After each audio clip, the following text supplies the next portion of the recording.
परीक्षित का संवाद चल रहा है। तीसरे स्थान पर सूत सौनक संवाद चल रहा है। चौथे स्थान पर विदुर मैत्रेय संवाद चल रहा है। तो कथाओं में 7 दिन की कथा में चटनी सी चटा देते हैं महाराज, विस्तार करने का समय नहीं मिलता। इसमें जो भक्ति मुक्ति को प्रदान करने वाले है वह सुखदेव परीक्षित संवाद के अंदर कथा सुनाई जाती है। आत्म कल्याण के लिए कथा है, लोक कल्याण के लिए कथा है, वह व्यास नारद संवाद की कथा है। और कालाक्षेप के लिए जो कथा है वह सूत सौनक संवाद की कथा है। और प्रेम लक्षणा भक्ति के लिए जो कथा है वह भक्ति परक श्री विदुर मैत्रेय की कथा है। 4 स्थानों पर कथा चल रही है। श्रीमान विदुर प्रश्न करते हैं, मैत्रेय जी इनका उत्तर देते हैं कि महाराज एक बात बताओ कि संसार में कोई भी हाथ में माला लेकर जप नहीं करता कि हमें बुखार आ जाए? करता है कोई कि बुखार आ जाए? या कोई कहता है माला जप के कोई दुर्घटना घट जाए या कोई अनहोनी हो जाए? लेकिन हो ही जाती है, उसको रोक नहीं पाते हैं। इसका कारण क्या है कि जीव मात्र सुख के लिए कार्य करता है, जीव मात्र लाभ के लिए कार्य करता है, लेकिन घाटा क्यों हो जाता है? कोई सोचता है कि हमें घाटा होना चाहिए? कोई नहीं सोचता है, सब लाभ के चक्कर में रहते हैं। महाराज ये चक्कर क्या है समझ में नहीं आता। सुख के लिए काम करते हैं लेकिन दुख क्यों हो जाता है? सुखाय कर्माणि करोति लोके न तै सुखम वान्यत पारमं विन्देत भूयस्ततैव दुःखं यदत्र युक्तं भगवान् वदेन्न। यहाँ पर मैत्रेय जी कहते हैं, काका विदुर ये तो अपने मन का भ्रम है, जिसको हम अपने अनुकूल मान लेते हैं उसमें सुख की अनुभूति करते हैं, और जिसे हम अपने मन के प्रतिकूल मान लेते हैं उसमें दुख की अनुभूति करते हैं। पड़ोसी के बेटे की यदि नौकरी लग जाती है तो क्या आप भंडारा कराते हो क्या? अगर आपको पता चले कि महाराज उस गांव में किसी की नौकरी लग गई है, अखबार में पढ़ रहे हो, तो क्या घर में भंडारा कराओगे? और हमारे बेटे की नौकरी लगेगी तो दौड़ के मंदिर में जाएंगे, मिठाई चढ़ाएंगे, जय जयकार करेंगे। अरे नौकरी तो उसकी भी लगेगी, लेकिन उसे हमने अपना नहीं माना। जिसे हमने अपना मान लिया उसके लिए सुखी होते हैं, और जिसे अपना नहीं मानते उसके लिए हम प्रतिक्रिया नहीं देते। इसलिए मन जिसे अपना मान लेता है उसमें सुखी हो जाता है। कहीं आप देखते हुए अखबारों में, टीवी में अनेक दुर्घटनाएं होती हैं, कहीं कोई जल रहा है, कोई मर रहा है, कोई कट रहा है, तो क्या हम उनके चक्कर में अपने घर का काम बंद करते हैं क्या? ये दुखी होकर बैठते हैं क्या? क्योंकि हमने उन्हें अपना नहीं माना है, एक क्षण के लिए सोचा और फिर छोड़ दिया। अगला प्रश्न किया है कि भगवान अवतार लेकर के क्या क्या लीलाएं करते हैं? बताइए, राम जी सीता जी के लिए रोते भ्रमण कर रहे थे, तो क्या भगवान है वो? ऐसे भगवान किस काम के? तो मैत्रेय जी कहते हैं भगवान है, लेकिन संसार के लोगों के लिए लीला करके दिखाते हैं। लोक लीला के द्वारा लोगों को रिझा करके और उन्हें बताते हैं कि जीवन में व्यवहार कैसे करना चाहिए। रोना भगवान में नहीं है, विकार भगवान में नहीं। बोले जैसे चंद्रमा की परछाई जल में पड़ती है और जल हिलने लगता है तो हम सोचते हैं कि चंद्रमा हिल रहा है, वास्तव में चंद्रमा नहीं हिल रहा, वो तो जल हिल रहा है, इसलिए चंद्रमा की परछाई हिलती हुई दिखाई देती है। वो परमात्मा तो अविकारी है, चिद मूर्ति हैं, आनंद घन हैं, सदा एक रस रहने वाले हैं, और उनके गुणों का जो गान करता है तो उसके मन की समस्त दुर्वासनाएं दूर हो जाती हैं। उनके कथा श्रवण मात्र से अशेष संक्लेश समं विधत्ते गुणानुवाद श्रवणं मुरारे कुतः पुनस्तच्चरणारविन्द पराग सेवा रतिरात्मलब्ध। भगवान के जो गुणानुवाद हैं, भगवान की लीलाएं हैं, बड़ी मधुर हैं, आनंद रहने वाली हैं। हमारे मन को, हमारे इंद्रियों को, हमारे चित्त को चुराने वाली भगवान की लीलाएं हैं। जब इनमें हमारा मन लगता है तो संसार की झंझटों से, संसार के उलझनों से अपने आप मुक्ति होती जाती है। अशेष संक्लेश समं विधत्ते गुणानुवाद श्रवणं मुरारे। और यदि भगवान की साक्षात सेवा का सौभाग्य मिल जाए तो उनको भोग लगाने का, उनको श्रृंगार करने का, उनको आरती करने का, उनको स्नान कराने का। वृंदावन में अनेक माताएं हैं, उनका प्रातःकाल जागने से लेकर के और सोने पर्यंत कार्य यही रहता है कि अपने गोपाल जी को लाड़ लगाना। तो हमारे लाला कन्हैया इन्हें दर्शन नहीं देते हैं। एक बूढ़ी मैया की कथा आती है, बहुत वृद्ध हो गई हैं, 90-100 वर्ष की अवस्था होने को हुई। लाला को रिझाते हैं, भोग लगाते हैं, बार बार उनकी सेवा करते हैं। एक दिन क्या हुआ, उनके घर वाले आ गए, अब कुटुंब के, परिवार के, रिश्ते के कोई आ गए तो उनके पास बैठ गई। और बैठ गई तो बातचीत होने लगी, पुरानी यादें आ गई, वो रिश्तेदारों का क्या हो रहा है, उसका क्या हो रहा है, इसका क्या। संसार के लोग जाते हैं तो यही बात करते हैं, अरे बाकी नातिन को ब्याह है गो कि नहीं, बाकी छोरी को ब्याह है गो कि नहीं, बाको कहाँ है, वो कहाँ रह रहे हो, वो कहाँ रह रही। गोपाल जी विचार कर रहे, ठाकुर जी कि देखो अपने घर के चक्कर में मुँह भूल गई, न तो मुँह भोग लगा रही है, न मुँह सुबा रही है, न मुँह खवा रही है। तो गोपाल जी नाराज है गए, और नाराज है करके अब तो दूसरे तीसरे दिन जाकर इसके घर वाले चले गए। अब न तो सपने में दर्शन देते हैं, न सेवा करती है तो मुंह लटका लेते हैं। तो माता जी ने कहा, पहले तो मुस्कराते रहते थे, मंद मंद मुस्कान को देख करके मैं प्रसन्न रहती थी। ए लाल जी कहाँ है वो, मोड़ काय को लटका रखो है।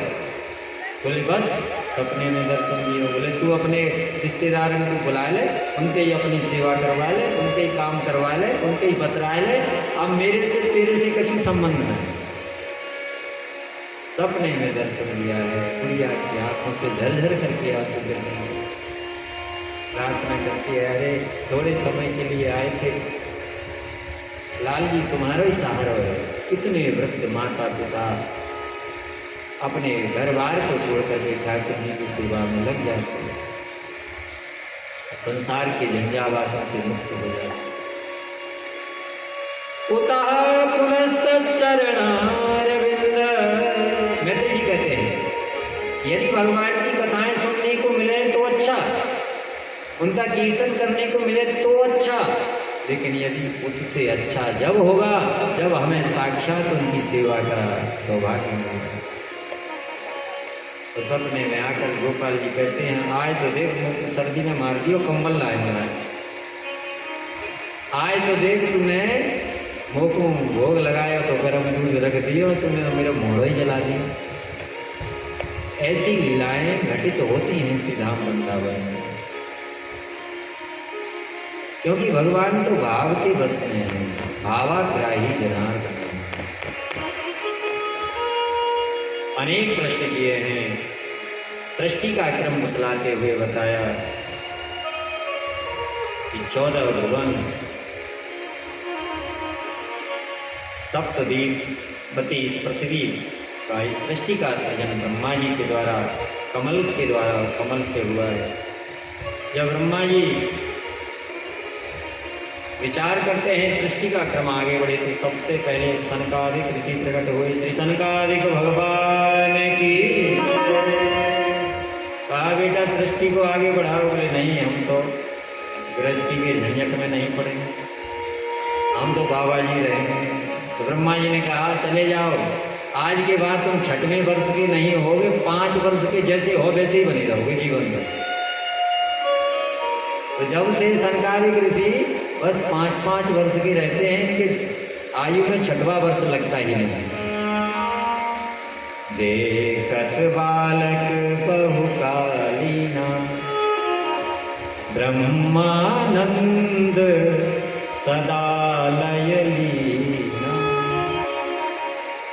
देखने में तो छोटे लगते हैं 5 वर्ष के, लेकिन लाखों वर्ष की जिनकी आयु है। ब्रह्मा जी को गुस्सा आया, हमारे बेटे हमारी बात नहीं मानते, तो इनका क्रोध इनके भ्रव के मध्य से पृथ्वी पर गिरा और रुद्र के रूप में प्रकट हो गया। श्री रुद्र भगवान की। बोले बेटा सृष्टि का सृजन करो। अब बोले बाबा जैसे हैं वैसे भूत प्रेतों की गणों की सृष्टि को प्रकट करने लगे हैं। भूत प्रेत पिशाच डाकनी सांकनी महाराज देखा तो ब्रह्मा जी घबरा गए, क्या कर रहे हो? ऐसी सृष्टि बना रहे हो कि बनी बनाई कोई खत्म कर दे। अलम बक्स रोने लगे। तो कहा तुम्हारा नाम रुद्र होगा, तो ये 11 रुद्राणियां तुम्हारी पत्नी हैं। उसके बाद ब्रह्मा जी ने मानस पुत्र प्रकट किए हैं। 10 मानस पुत्र हैं। अत्रि हैं, मरीच हैं, कश्यप हैं, महाराज वशिष्ठ हैं, नारद हैं। इस प्रकार से 10 पुत्रों को, मानस पुत्रों को इन्होंने जन्म दिया है। और इनने दाहिने भाग से महाराज मनु को और बाएं भाग से शत्रुपा को प्रकट किया है। इनकी छाया से कर्दम ऋषि हुई है और वाणी से सरस्वती प्रकट हुई हैं। 10 मानस पुत्र सामने खड़े हुए हैं। सामने वाणी से जो सरस्वती प्रकट हुई थी, उनके सौंदर्य को, स्वरूप को देख करके ब्रह्मा जी मुग्ध हो गए। जब ब्रह्मा जी आसक्त इनके ऊपर हुए हैं तो 10 मानस पुत्रों को क्रोध आया। ऋषियों को 10 को क्रोध आया कि अरे विधाता ब्रह्मा होकर के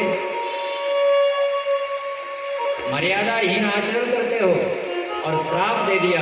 ब्रह्मा जी निष्प्राण होकर के गिर पड़े। ब्रह्मा जी का मंथन हुआ तो बताते हैं कि दाहिने भाग से महाराज मनु और बाएं भाग से शत्रुपा प्रकट हुई।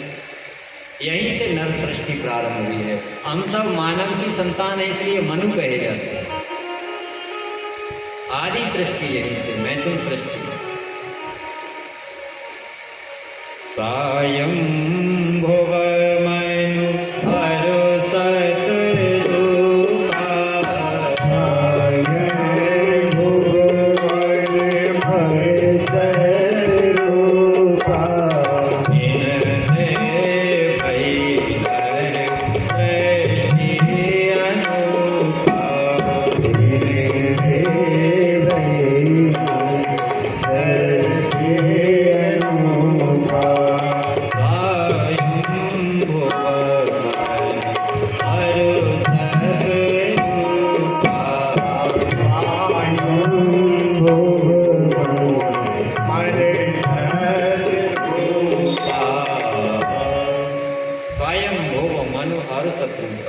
इनसे ही मानवीय सृष्टि प्रारंभ हुई है।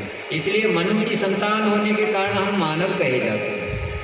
मानव का मतलब क्या होता है? बोले मत्वा कर्माणि सिद्ध्यते कि मानव, जो अपने को मान करके संसार में बांध लेता है।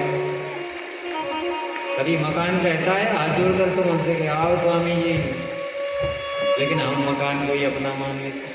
कार में इतनी ममता हो गई कि कार को अरे कोई खरोंच ना आ जाए, या कार ने कहा आओ बैठो।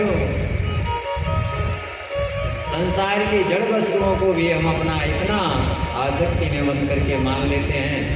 तो महाराज कोई कोई तो गांव में हमने देखा है, शहरों में भी एक की भैंस मर गई, पूरा घर रोने लगा। वहाँ कार्यक्रम हो रहा था। आपने पूछा भैया क्यों रोना धोना हो रहा है? बोले महाराज भैंस मर गई इसलिए रो रहा है।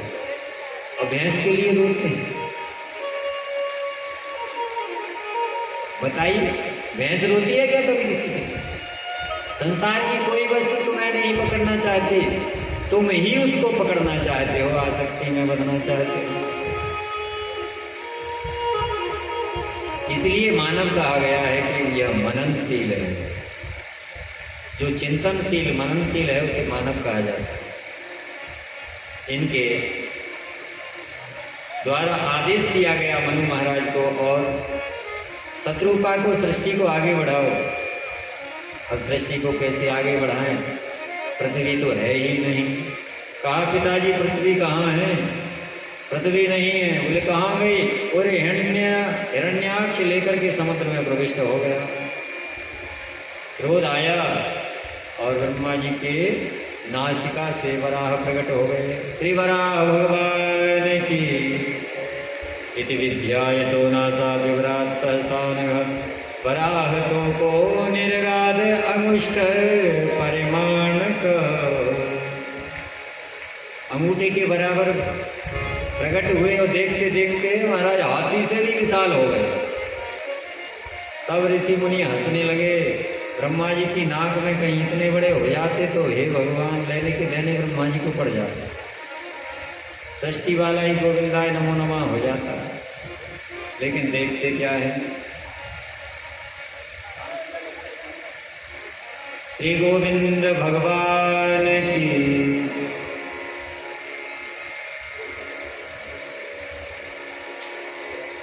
वराह भगवान विशाल रूप में उस जल राशि के मध्य उच्चरित होते हैं तो जल की बूंदें देवताओं पर गिरती हैं तो जय जयकार करते हैं। ये भगवान के अवतार हैं श्री वराह। पाताल में प्रविष्ट होकर के इन्होंने हिरण्याक्ष का वध किया है और पृथ्वी को लेकर के अपने मुखार बिंद पर जैसे ही उद्धार करते हुए चलने लगे तो पृथ्वी ने कहा महाराज मैं तो आपके मुखार बिंद पर हूँ, लेकिन ये सामने हरियाली कैसी दिखाई पड़ती है? भगवान ने कहा यह मेरा धाम है, मेरा घर, इसे वृंदावन कहते हैं। और इस वृंदावन धाम की महिमा है, इसका कल्पांत में भी नाश नहीं होता है। महाराज ऐसा वृंदावन के मेरे ऊपर भी नहीं है, पृथ्वी से अलग है क्या? बोले 14 भुवनों से अलग है। इसके लिए तुलसी बाबा कहते हैं वृंदावन वैकुंठ को तोलो तुलसीदास भारी शोभो पर रहो हल्को गयो आकाश। बोले जो भारी था इसलिए भूभाग पर रह गया और वैकुंठ हल्का था इसलिए आकाश में चला। ये रसिकों के भाव हैं सबको।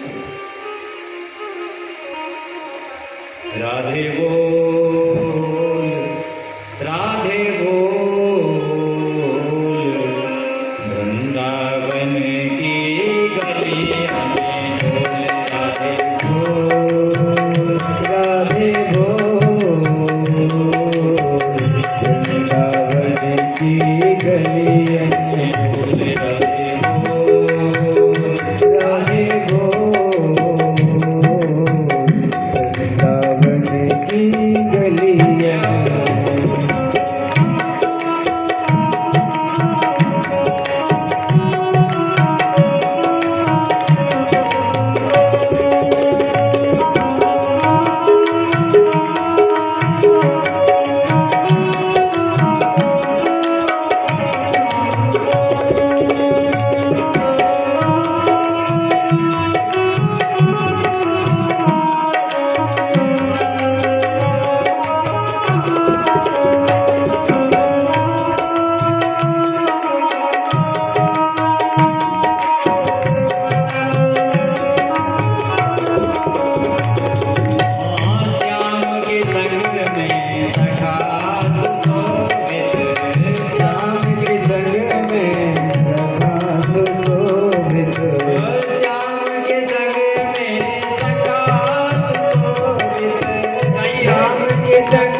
श्याम के संग में सखा सुशोभित राधा के मेरी श्यामा के हरी श्यामा के संग सखी करत गिरो वृंदावन की गलियन राधे बोल राधे बोल वृंदावन की गलियन बोल।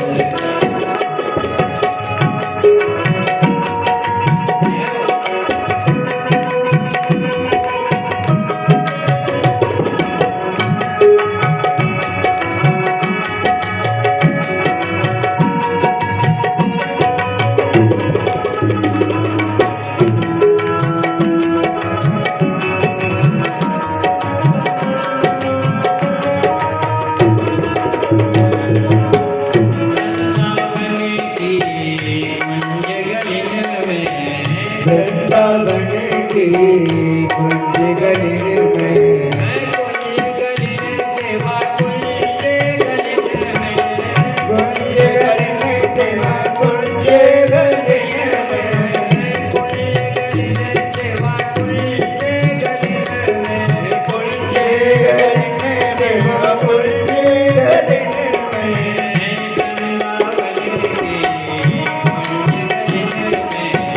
वृंदावन की कुंज गलिन में बोल राधे जय बोल राधे बोल राधे बोल राधे राधे राधे बोल वृंदावन की गलियन बोल राधे बोल राधे बोल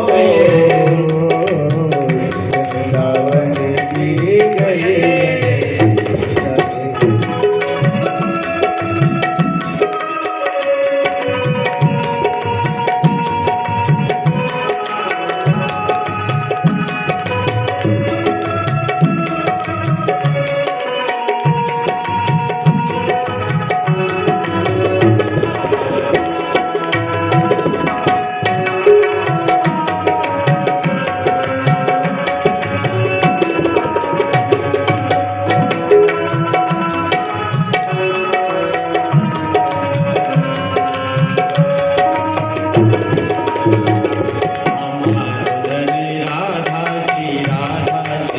हमारो धन राधा श्री राधा श्री राधा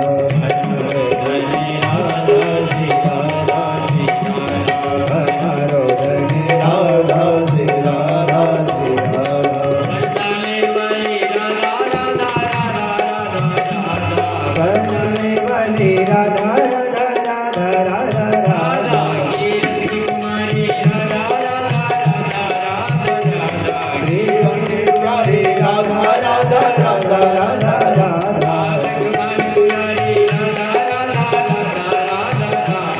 कृष्ण दुलारी राधा राधा राधा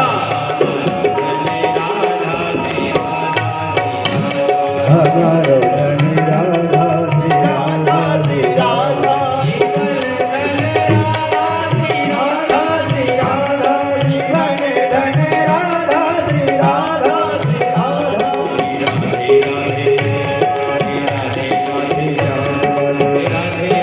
राम राधे राम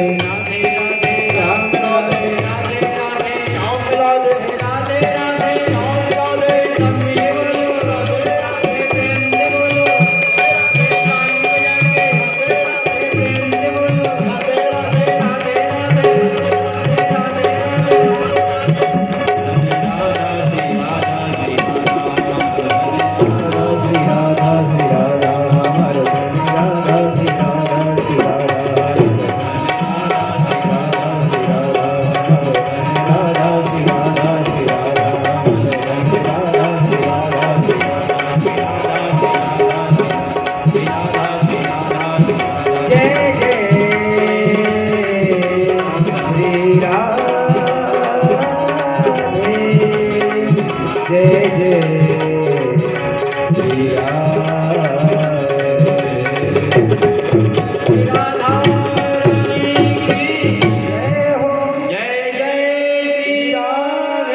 वृंदावन धाम का कल्पांत में भी नाश नहीं होता।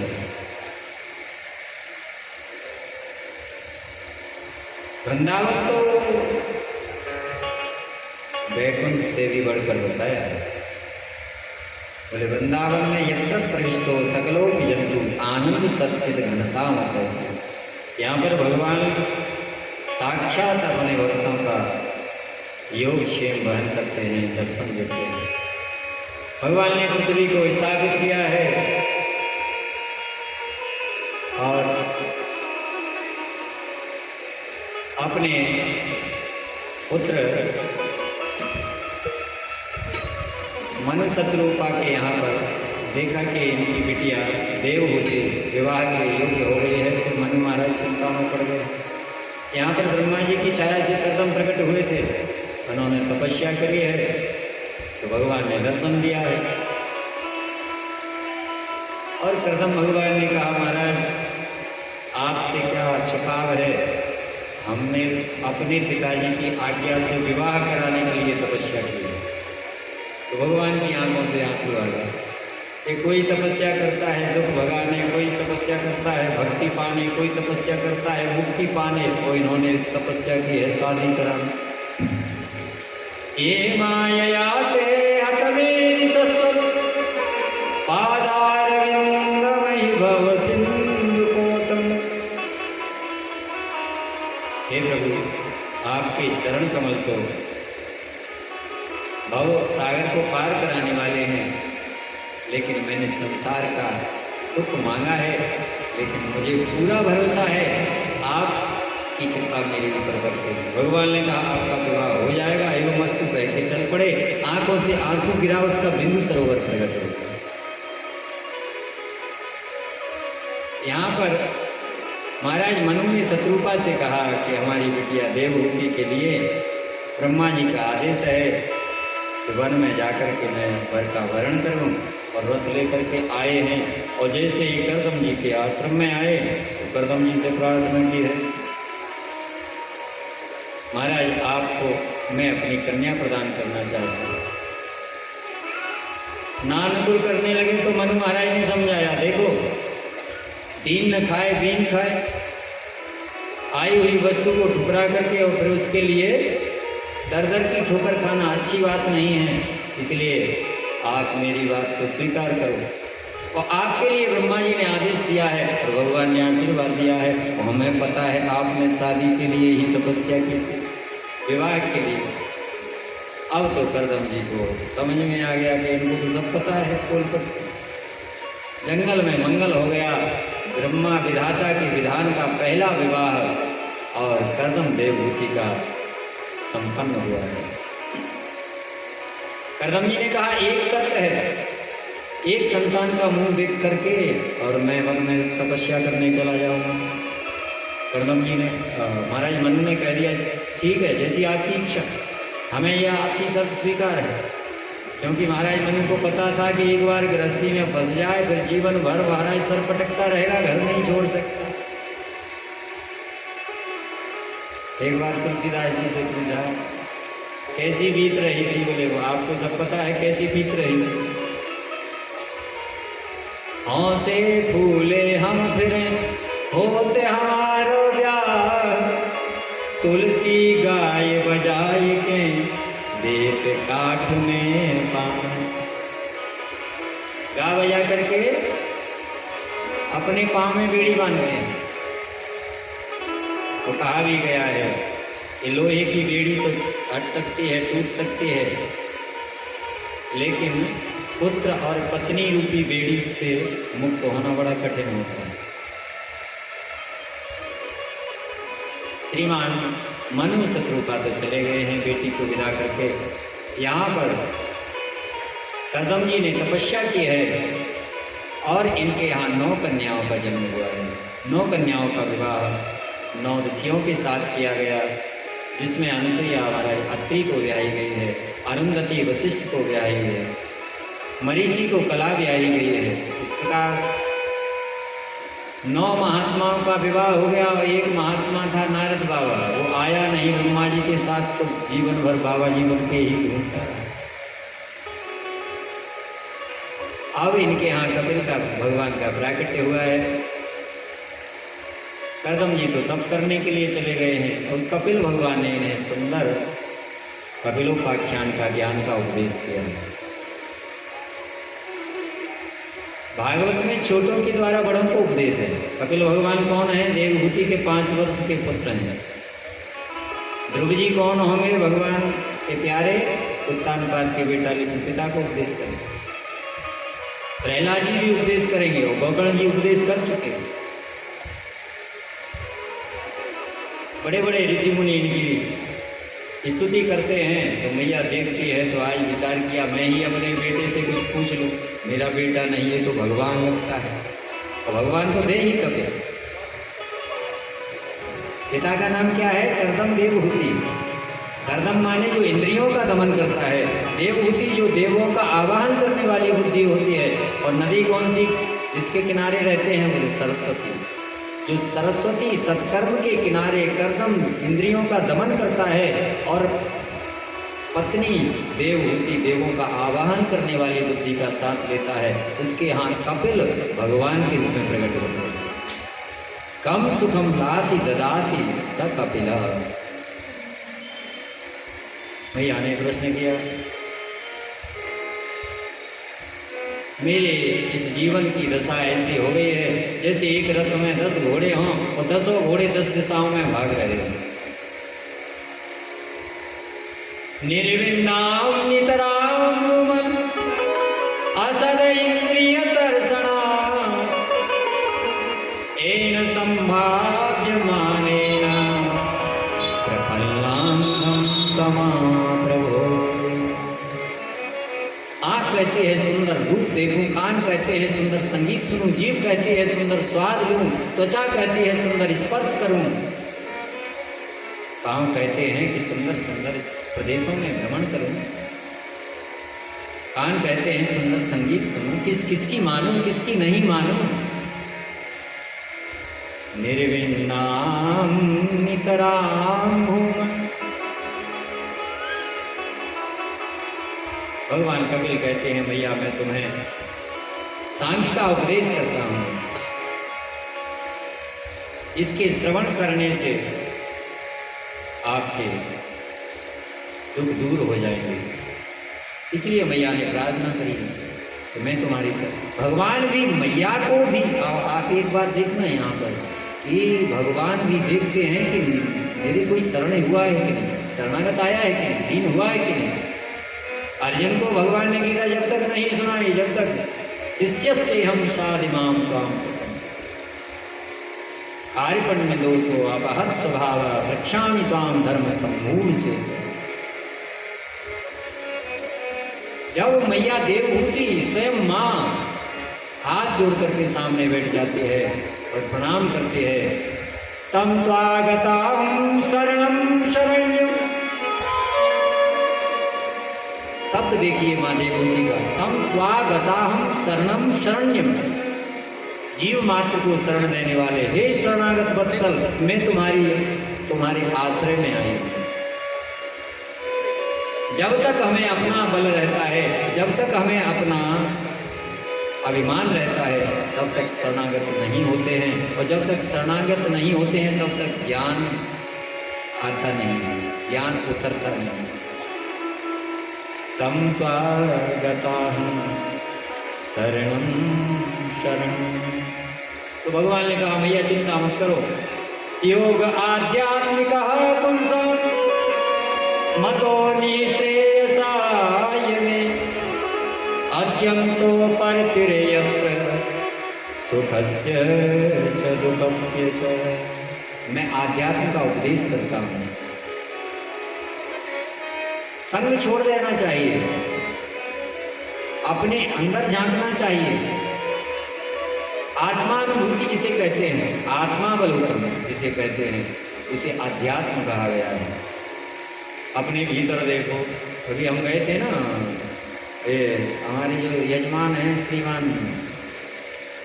श्यामलाल जी बंसल, इनके बड़े भैया प्रेमचंद जी बंसल, तो बेचारे आने में असमर्थ हैं। लेकिन हमने कहा तो हमारा मैंने कहा माला जपा करो, तो उन्होंने क्या कहा, अंदर चल रही है।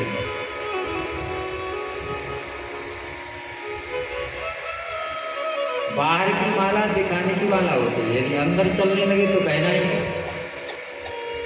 अगर अंदर की माला चलना प्रारंभ हो जाए तो श्वास श्वास पर हरि भजो, वृथा श्वास जन खोई, ना जाने या श्वास को आवन हो हो। सांस गई, इसकी गारंटी नहीं है कि भीतर आएगी। तो गई सो गई, फिर कहाँ गई, फिर गया, फिर गया, फिर गया ही गया। बाद में कहाँ जाते हैं? गया। और जब गई तो गई, गया, फिर पहुँच गए गया। श्री वृंदावन बिहारी लाल की। एक कोई उत्तराखंड में गए तो बड़े बड़े वहाँ दुर्गम पहाड़ हैं, बड़ी खाइयाँ हैं, तो गाड़ी चलने लगी तो कांपते, हे भगवान, कहीं यहाँ से नीचे गिरे तो कुछ नहीं बचे, यहाँ से कुछ नीचे गिरे तो कुछ नहीं बचे। अब वो बार बार जानते हैं तो वहाँ तो हमारा हजार हजार फुट नीचे गड्ढे दिखाई पड़ते हैं, पहाड़ दिखाई, नदियाँ दिखाई पड़ती, यहाँ से कुछ नहीं बचेगा। पास में हम बैठे, हमने कहा बचेगा, बोले महाराज क्या बचेगा, हड्डी बसरी कुछ नहीं मिलेगी। मैंने कहा गरुड़ पुराण तो अवश्य बचेगा। बाद में यही तो बचता है, क्या बचता है? गरुड़ पुराण तो बचेगा और कुछ नहीं बचेगा। बाहर मत देखो, देखना है तो भीतर देखो, इसको ही अध्यात्म कहते हैं। आत्मनि पश्यति इति अध्यात्म। संगस्तु सर्वथा, ये मन ही बंधन का कारण है। मन को जब संग मिलता है, जैसा रंग हो, जैसा संग मिलता है वैसा इस पर रंग चढ़ता है, और जैसा रंग चढ़ता है जैसा वह ढल जाता है। चेता कलवस्य बंधाय मुक्तये चात्मनो मतम्, गुणेषु सक्तं बंधाय रतं वा पुंसि मुक्तये। तो इस मन के पीछे सबसे बड़ा ड्राइवर होता है, जो इंस्पायर करता है, जो मोटिवेट करता है, इसको जो चलाने वाला होता है, उसका नाम क्या है जानते हो? अहम ममाभिमानोत्थै। जो अहंकार है वह जब जीव के सिर पर चढ़कर बोलता है तो साहब बड़े बड़ों के छक्के छुड़ा देता है। अहम ममाभिमानोत्थै काम लोभादि विमलई। इसका बहुत बड़ा परिवार है अहंकार का।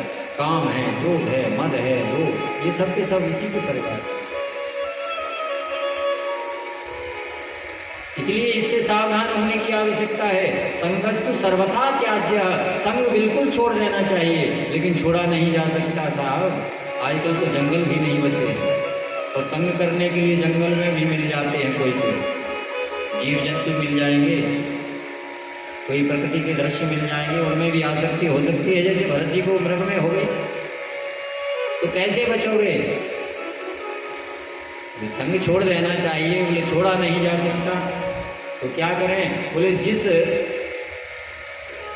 उपद के कारण, जिस वस्तु के कारण तुम्हें बीमारी हुई है, रोग हुआ है, उसके दूर करने के लिए तुम्हें कुछ औषधि लेना पड़ती है। वैसे ही जो संग का दोष यदि लग गया है तो उस दोष को दूर करने के लिए संग से ही वह दूर होगी। बोले किसका संग करें? बोले सताम संगो ही भेखजम। सब पुरुषों का संग करो तो संसार के विषयी पुरुषों के संग के कारण तुम्हारे जो दोष आ गए हैं, दुर्गुण आ गए हैं, जो बीमारी लग गई है, उससे तुम निजात पालोगे, उससे तुम मुक्त हो जाओगे। बोले कैसे पता चले कि संत कौन है? क्या कोई लाल कपड़े पहनता है वो संत है क्या? या फिर सफेद कपड़े पहनने वाला संत है, कि लंबी दाढ़ी वाला, कि छोटी दाढ़ी वाला, कि मोटा संत, कि पतला संत? कौन सा होता है संत? बड़े तिलक वाला संत कि बिना तिलक वाला संत? बोले यह तो ऊपर के आवरण होते हैं, ऊपर का वेश होता है। चाहे पैंट पहनता हो, चाहे धोती पहनता हो, चाहे लंगोटी लगाता हो, उसमें इतने गुण हो वह संत है। तो यहाँ पर कपिल भगवान मैया देवहूति को बताते हैं कि संत की पहचान है। तितिक्षवा कारुणिका सुहृदा सर्वदेहिनां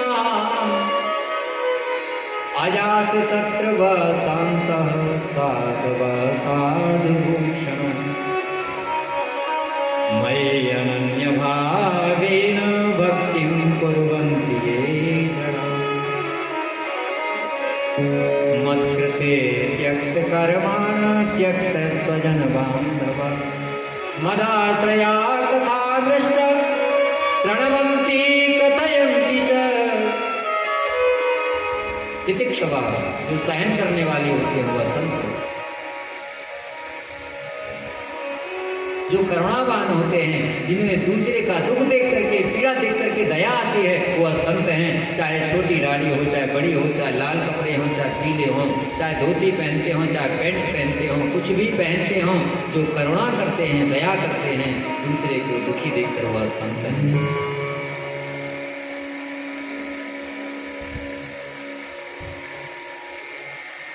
जमुना जी में एक बिच्छू बहता हुआ जा रहा। बिच्छू जानते हो ना, तो डंक मारने वाला। महात्मा को दया आई, उसने हाथ में उठा लिया और बिच्छू ने डंक मारा तो फिर छोड़ दिया। लेकिन फिर दया आई, राम राम बह जाएगा, फिर उठा लिया। फिर उसने डंक मारा तो महात्मा को हाथ जलाया तो फिर छोड़ दिया। शिष्य देख रहा था, बार बार डंक मारता है, बार बार गुरुजी क्यों इसको लेते हो, मर जाने दो इसको ससुरे को। गुरुजी ने कहा बेटा इसका स्वभाव है डंक मारने का, दंशन करने का, कष्ट देने का। यह जड़ होकर के, बुद्धिहीन होकर के अपना दुष्टता का स्वभाव नहीं छोड़ रहा, तो मैं अपना संत स्वभाव क्यों छोड़ दूं? मेरा स्वभाव है करुणा करना, दया करना।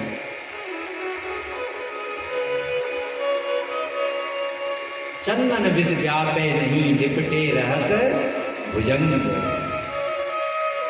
चंदन के पेड़ से बड़े बड़े काले नाग लिपटे रहते हैं, लेकिन फिर भी उनमें विष व्याप्त नहीं होता। ऐसे ही जो सत्पुरुष होते हैं, संत होते हैं, वह चाहे जिस स्थान पर रह जाएं, लेकिन अपने सद्गुणों का कभी परित्याग नहीं करते। सदा मेरी लीलाओं में, कथाओं में तल्लीन रहते हैं। दूसरे को दिखाने के लिए, दूसरे को रिझाने के लिए अपना चोला बदलना, ये संतों का कार्य नहीं है। आप देखते होंगे आपके क्षेत्र में और पंजाब में इधर ज्ञानियों का ज़्यादा बोलबाला है। एक बार एक ज्ञानी पहुंच गया हरियाणा पंजाब के गांव में। वो कहने लगा ये क्या मंदिर जाते हो, क्यों मूर्ति की पूजा करते हो, मूर्ति में क्या रखा? श्री गोविंद भगवान की। बोले क्यों मंदिर जाते हो, क्यों मूर्ति पूजा करते हो, क्यों तिलक लगाते हो, क्यों शंकर जी को जल चढ़ाते हो, दूध की बर्बादी करते हो, पैसे की बर्बादी करते हो? बोले तो क्या करें? बोले आंखें बंद करो। बोले असी ब्रह्म तुसी ब्रह्म, असी ब्रह्म तुसी ब्रह्म। बोले मैं भी ब्रह्म तुम भी ब्रह्म। अब बेचारा पंजाब का भोला भाला भगत आ गया चक्कर में, असी ब्रह्म तुसी ब्रह्म। तो एक वहाँ से हमारा सनातनी निकल के गया। उसने पूछा क्यों भगत जी क्या जप रहे हो, कौन सा मंत्र चल रहा है? बोले असी ब्रह्म तुसी ब्रह्म। बोले किसने बताया? बोले महाराज जी हैं भीतर कमरे में बैठे, कहते हैं अंदर ही गंगा है, जमुना है, सरस्वती है, और अंदर ही भगवान है, अंदर ही परमात्मा है। बाहर कहाँ भटकते हो, बाहर मत भटको, भीतर वाले से मिल लो तो तुम्हारा काम बन जाएगा। और बेचारे बाबा जी ने कहा ये तो सब गड़बड़ कर देंगे। तो कहा एक हमारी बात मानो। बोले हाँ। बोले महाराज जी कहाँ ठहरे हुए? बोले इस कमरे में ठहरे हुए। बोले बस इसमें ताला मार दो।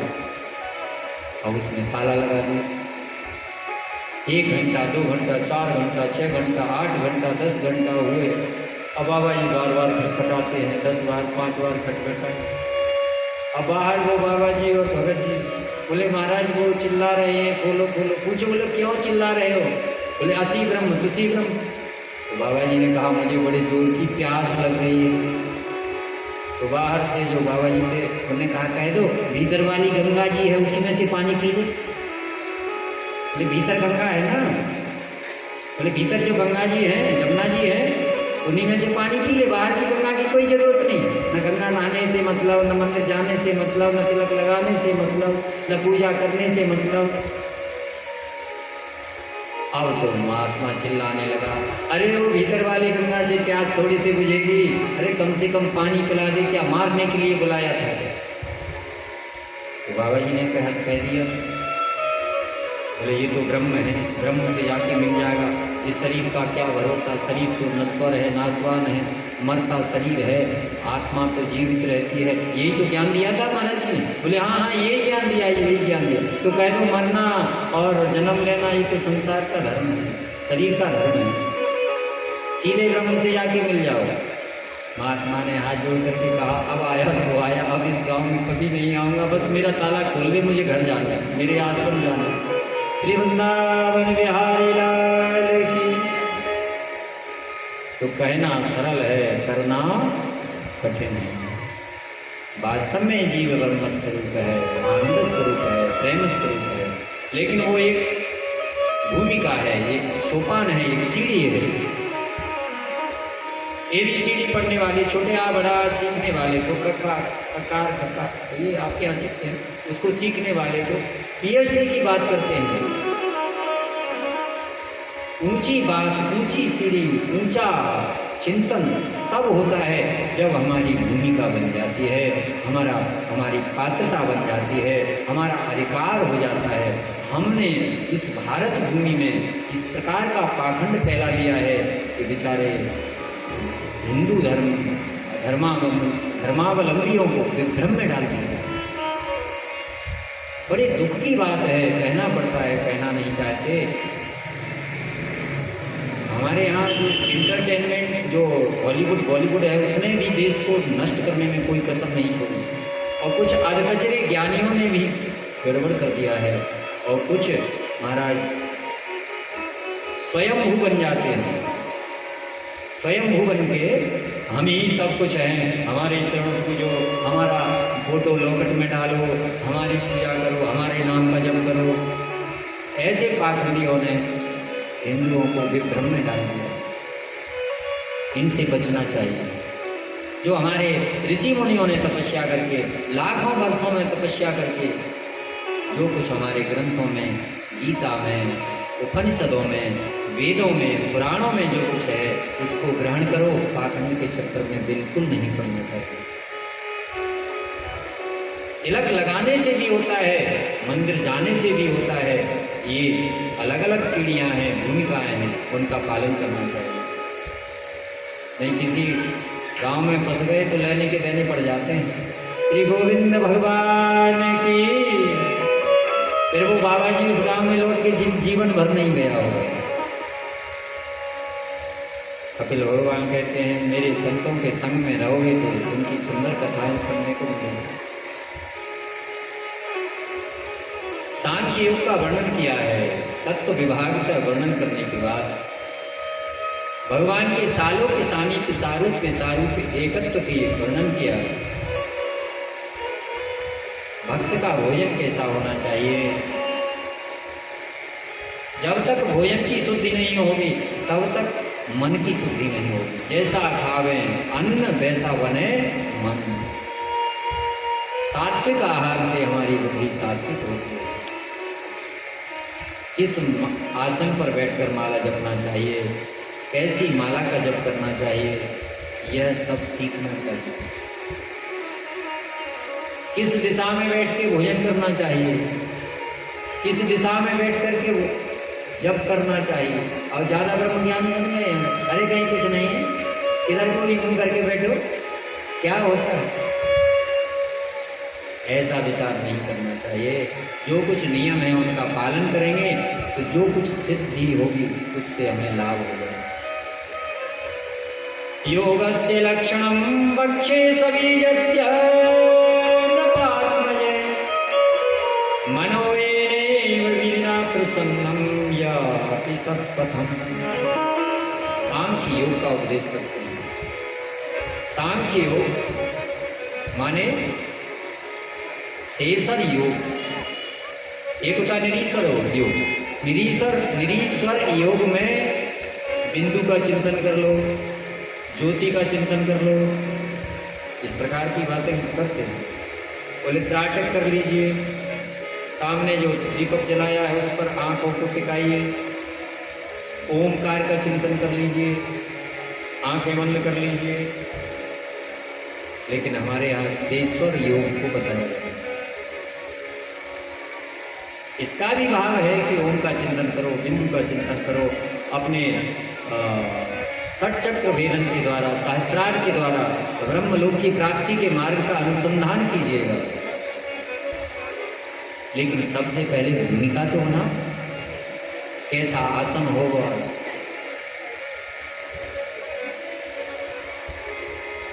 कमलासन से बैठोगे कि सुखासन से बैठोगे कि पद्मासन से बैठोगे, रीढ़ की हड्डी आपकी कैसी होगी, आंखें आपकी कैसी होंगी, दृष्टि आपकी कहाँ होगी। ये हमारी जो पुस्तक छपी हुई है उसमें हमने सब कुछ थोड़ा थोड़ा किया, भजन भी हैं, और उस पुस्तक में योग, ध्यान, पूजा, सत्संग, माला कैसी हो, आसन कैसा हो, और किस देवता की कैसे पूजा करें, जनेऊ कैसे धारण करें, ये सब विधियाँ बताई गई हैं। जो पूजा पाठ कराने वाले पंडित होते हैं उनको मिल जाए तो महाराज छोड़ते नहीं है, पता नहीं चलता कब गायब कर देते हैं, उनके मतलब की चीज़ है। तो ध्यान करते समय रीढ़ की हड्डी सीधी होना चाहिए। अब आप भी बैठ करके देखिए, जितासनो जित श्वासो जित संगो जितेन्द्रिय स्थूलो भगवत रूपो मन संधारयेति। सबसे पहले आसन को जीता जाता है। आप कितने घंटे बैठकर जप कर सकते हैं, कितने घंटे बैठकर ध्यान कर सकते हैं, योग कर सकते हैं। और यदि आपका भोजन सात्विक नहीं है तो आपको बैठने में मन ही नहीं लगेगा। इसलिए पहले भोजन शुद्ध होना चाहिए, भोजन कम करना चाहिए, सुपाच्य भोजन करना चाहिए, नित्य निरात देना। इसलिए फलाहार का या उपास व्रत का विधान बताया गया। व्रत करने से आलस भी नहीं आता, तमोगुण रजोगुण नहीं आता है, सात्विकता बनी रहती है। जब कहीं जाकर के ध्यान होता है तब कहीं बिंदु में ध्यान लगेगा, ओंकार में ध्यान लगेगा, लेकिन हमारे यहाँ भगवान का ध्यान करने का बताया है। इसलिए बांके बिहारी के सबसे पहले चरणों का ध्यान करना चाहिए। श्री राधा रानी के चरणों का ध्यान करो, उनकी नक्ष छटा का ध्यान करो। संचिन्तये तद भगवतश्चरणारविन्दं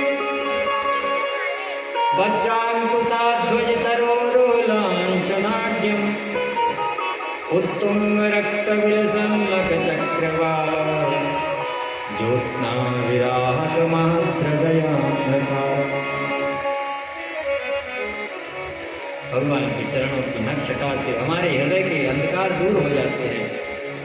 चरणों का ध्यान करके, पिड़लियों का ध्यान करके, घुटनों का, भगवान की जंघाओं का, कटी प्रदेश का, उदर प्रदेश का, वक्षस्थल का ध्यान कर, कम्बुकंठ का ध्यान करते, जैसे मुखार बिंद का ध्यान करते हैं। हासम हरे रमणता की लोक तीव्र शोकाश्रु सागर विशोषण मत्युदारम। भगवान की मंद मंद मुस्कान को जिसने देखा उसके शोक का सागर सूख जाता है और आनंद की लहरें उमड़ने लगती हैं कि हमारा मुरली वाला श्याम सुंदर मदन मोहन मंद मंद मुस्कराता ही रहता है। लकी जिन लाल की मुस्कान ताई बिसरी वेद विद जप योग संयम ध्यान, सब भूल जाता है और भूल करके केवल भगवान की झांकी में अपने आप को खो देता है। इसके बाद जीव की गति का वर्णन किया तो अंतिम समय में जीव की गति ऐसी होती है जैसे घर में कोई बूढ़ा बैल होता है तो किसान उसको कहता है अब तो न जोतने का न बोझ ढोने का, भैया इसकी रस्सी काट दो और ये घर से बाहर निकाल दो। यही बुढ़ापे में दशा होती है।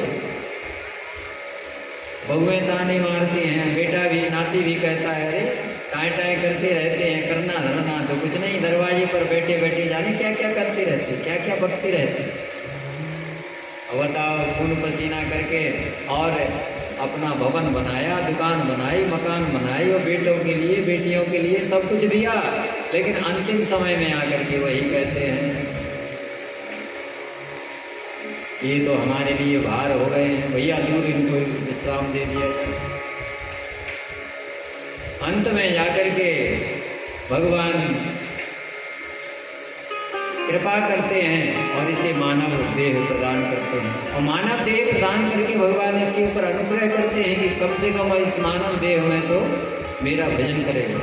माता के गर्भ में जब जीव तड़पता है तो भगवान कहते हैं कि बाहर जाके मेरा भजन करोगे? बोले बिल्कुल महाराज, दोनों हाथ जोड़ के कहता हूँ, क्योंकि गर्भ में हाथ दोनों बंधे रहते हैं। लेकिन जैसे ही जन्म होता है सब भूल जाता है, पाहम पाहम पाहम कहता है। छोटे छोटे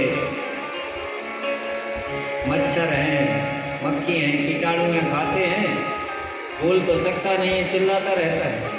दर्द होता है पेट में, माँ कान की दवाई डाल देती है, बोलने में असमर्थ रहता है। अंत में दशा यह होती है, कभी खिलौनों से प्रेम करता है, कभी माँ से प्रेम करता है, तो कभी पढ़ता है, पुस्तकों से प्रेम करता है, बड़ा होता है तो अपने बाल गोपाल मित्रों से प्रेम करता है, और जब विवाह हो जाता है तो पत्नी से कहता है मैं तो तुमसे ही प्रेम करता हूँ और किसी से नहीं। और जब बेटा बेटी होते हैं तो बच्चों से कहता है मैं तुमसे प्रेम करता हूँ, और इसका तो मुंह नहीं देखना चाहता, पत्नी से कहता है। और जब अंतिम समय आता है तो कहता है हे प्रभु मैं तो भगवान आपसे प्रेम करता हूँ। भगवान ने कहा तेरा कोई भरोसा नहीं। पहले कहता था माँ से प्रेम करता हूँ, फिर कहता है खिलौनों से, फिर कहता है पुस्तकों से, फिर कहता है अपने बिजनेस से, पैसे से, और अंतिम दशा क्या होती है तो बुढ़ा खटिया पर पड़ा है, कोई सुनने वाला नहीं। कबहू कियो न भजनवा कैसे बीते,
से भक्त कहाने बाबा लगे कहाने। आएगा बताइए, कोई बर्थडे मनाता है, कोई मैरिज एनिवर्सरी मनाता है, कोई बुढ़ापे का भी कोई वर्षगांठ मनाता है क्या? कब बुढ़ापा आया हमें? आएगा नीरे चौथो कहने का कैसे बीतेगी। आएगा मेरे चौथा बनवा कैसे बीतेगी। अब जियो ना भजन का कैसे बीतेगी। करूँगी ना भजन का कैसे बीतेगी।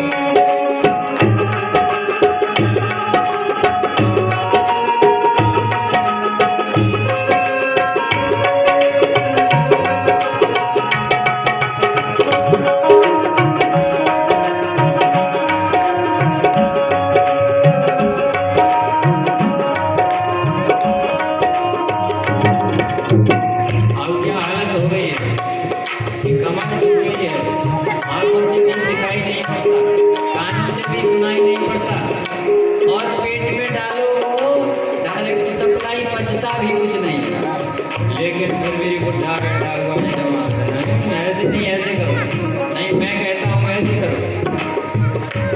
अरे हमें जानती नहीं मेरी बात, कभी धूप में थोड़ी सफेद पड़े हैं, धूप में सफेद नहीं पड़े, जीवन का तजुर्बा है। कमर कमान दांत सब टूटे, नजर गई नजराने। कमर कमान दांत सब टूटे, नजर गई नजराने। खाट बिछाए द्वार पे पड़ गए, खाट बिछाए द्वार पे पड़ गए, बहुए मारे ताने। खाट बिछाए द्वार पे पड़ गए, बहुए मारे ताने ताने। कब हों कब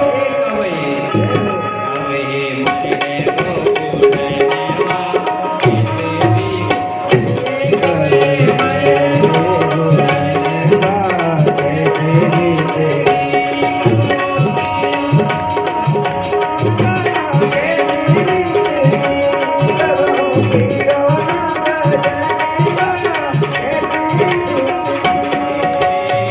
कैसे बीतेगी राम कैसे कैसे बीतेगी।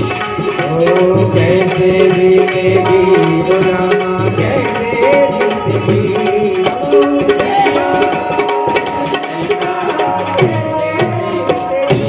तब होगी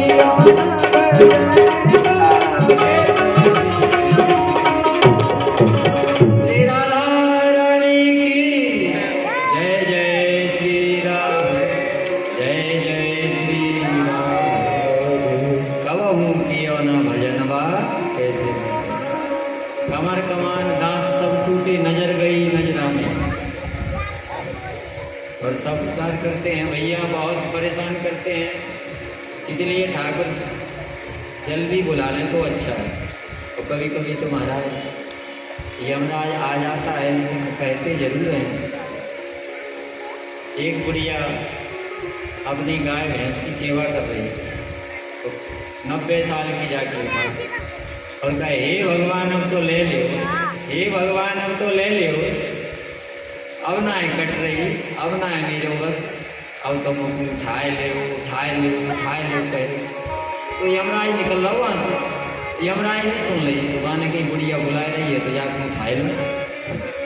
और जैसे ही सामने पहुँच के कहो चलो बुढ़िया, बोले लाला तू कौन है? बोले मैं हूँ यमराज। बोले तू ले भी आओ, तू कह रही ले चल, उठाए ले। तो कह रही लाला देख यमराज तुझे हाथ जोड़े, कछु कहे और कछु सुने। अरे मैंने तो ये कही कि ये गोबर की पिरिया भरी है, गोबर की डलिया भरी है, वो मैं उठाए नहीं पा रही, जा उठाए के मेरे सिर पे धर दे। यमराज कोई पागल बना दो, ऐसी बुढ़िया तजुर्बादार है। ये बूढ़ी माताएं बहुत होशियार होती हैं, घर को कैसे चलाना है और बाल बच्चों को बहू को घर में कैसे रखना है सब जानते हैं। इसलिए कहावत कही जाती है, बोले जागर नैया बुढ़ा सो घर डगम डग्गा। घर में बुढ़ा जरूरी है, चाहे कछु काम ना है करे, कम से कम दरवाजे पे बैठो रहे और यही देखते रहे हो कौन आए हो कौन गए हो। बस यही में से पूरी जन्म पत्री बता दे, एक जहाँ से सावधान नहीं, ये खतरनाक है।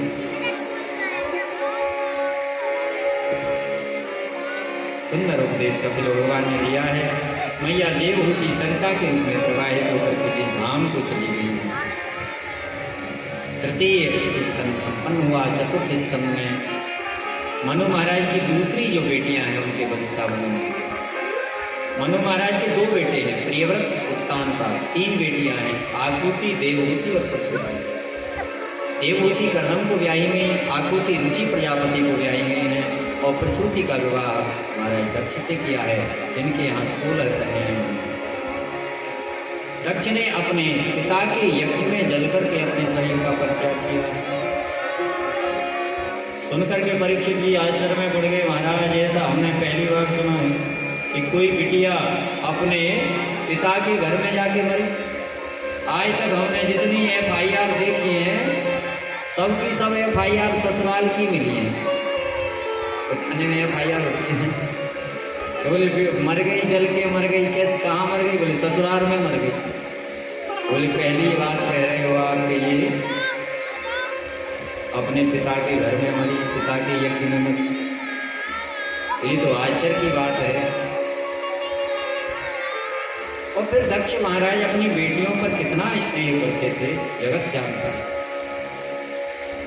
भवेशीलवतां श्रेष्ठो दक्षो द्वैतवत्सल विद्वेषं करोति तस्मात् अनादृत्यात्मजां सती।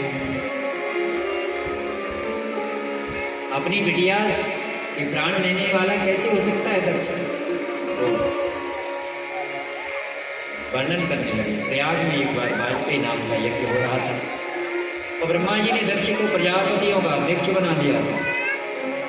बड़ा अधिकार मिल गया, सभा में इसने प्रवेश किया है, सबने स्वागत किया, लेकिन ब्रह्मा विष्णु महेश अपने आसन से उठकर खड़े नहीं हुए, क्योंकि भगवान विष्णु ने कहा हमारा नाती लगता है। ब्रह्मा जी ने विचार किया मेरा तो बेटा है ही। शंकर भगवान ने विचार किया कि अगल बगल वाले उठकर खड़े नहीं हुए तो हम क्यों उठकर खड़े हुए। ब्रह्मा जी बैठे हैं, विष्णु जी बैठे हैं, तो बीच में शंकर जी तो वो भी बैठे।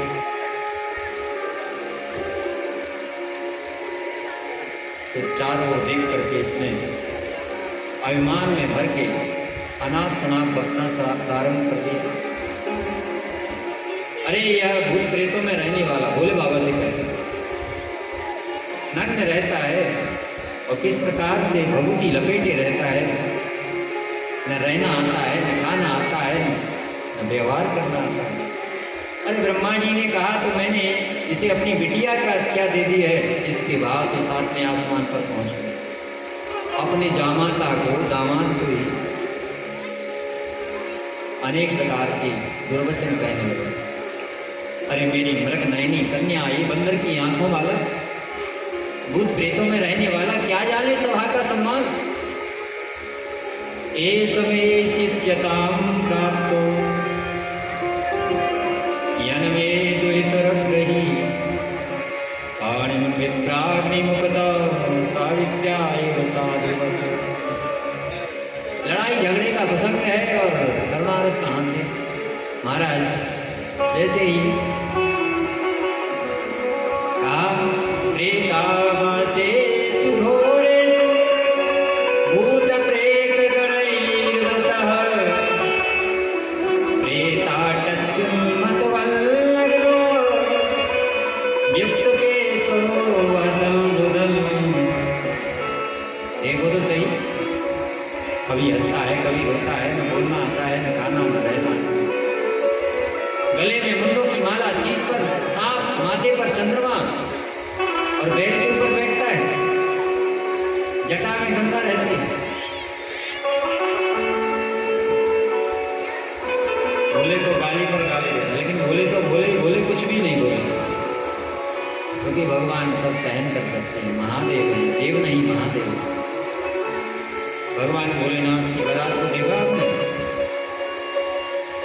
जब हिमाचल में गई तो कहा भैया दूल्हा को श्रृंगार कैसे करोगे? बोले इसको मोर बांधो। बोले जटा मुकुट आए मोर समारा, कान कानन कुंडल पहने व्याला, सिर ललाट सुंदर, चंद्रमा माथे पर, शिवाय समुगर घन करय सिंगारा, जटा मुकुट है मोर समारा।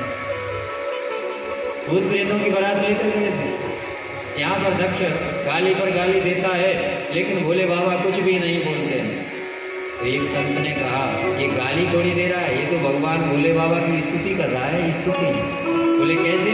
कहता है शमशान में रहते हैं तो मानो भगवान की स्तुति करता है कि संसार में शमशान ही तो है, एक दिन सब राख हो जाने वाले हैं। बोले भभूति लपेटता है, बोले मतलब शरीर भी भस्म हो जाने वाला है। बोले गले में काला नाग लटकाए रहता है, इसका मतलब क्या है? बोले काल को सदा याद रखना चाहिए। दो बात को भूल मत, जो चाहे कल्याण, नारायण एक मौत को दूजे श्री भगवान। जो काल को सांप को गले में रखेगा वो क्या कभी किसी से डर सकता है क्या? या गलत रास्ते पर जा सकता है क्या? जिसे मृत्यु हर घड़ी नजर आती है उसका मार्ग सदा ही सीधा रहता है। गलत काम वही करते हैं जो मौत से नहीं डरते। जो मौत से डरते हैं वो गलत काम नहीं करते। कहता है बैल पर बैठते हैं, बोले बैल धर्म का स्वरूप है। चंद्रमा सिर पर रखते हैं, बोले चंद्रमा शीतलता देता है। बोले गंगा इनकी जटा में है, बोले ज्ञान रूपी गंगा जिनके सदा मस्तक पर रहती है, उन्हें क्या कभी क्रोध आ सकता है क्या? तो ज्ञान से सुसज्जित रहते हैं। शशि ललाट सुंदर सिर गंगा, नयन तीन उपबीत भुजंगा। इतने पर भी भोलेनाथ कुछ नहीं कहते हैं, तो इसने श्राप दे दिया शंकर जी को कि आज के बाद जो भी यज्ञ होगा उसमें इनको कोई भाग नहीं मिलेगा। अयम तु देव यजन इंद्रोपेन्द्रादिभिर्भव, सहभागम न लभताम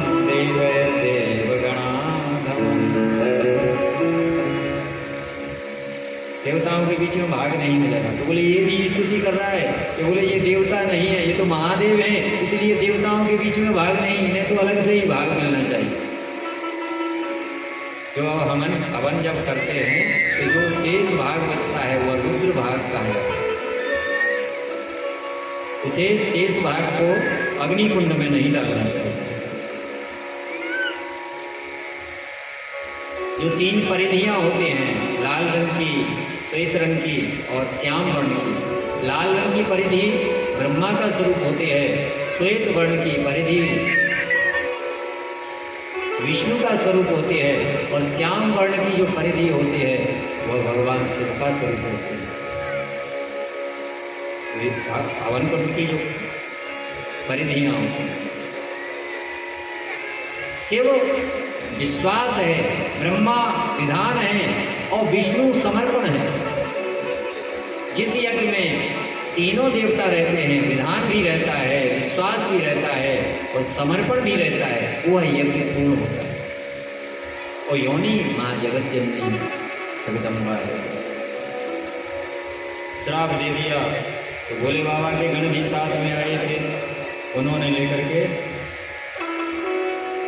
दक्ष के पक्ष को भी श्राप दिया।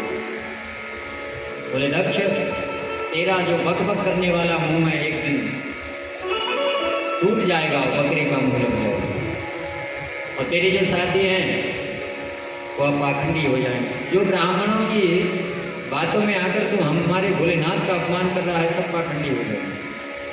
और भगवान का, भोलेनाथ का अनुचरण करने वाले जितने भी इनके अनुयायी होंगे सब पाखंडी हो जाएंगे। भवव्रत धरा समनुव्रता, पाखंडिनस्ते भवन्तु सशास्त्र परिपंथिनः। शौच का ध्यान नहीं करना। भोले बाबा तो उठकर चले गए हैं। यहाँ पर दक्ष ने विचार किया, मैंने ही श्राप दिया है तो मैं ही यज्ञ प्रथम करूँगा और जिसमें भोले बाबा को नहीं बुलाऊंगा।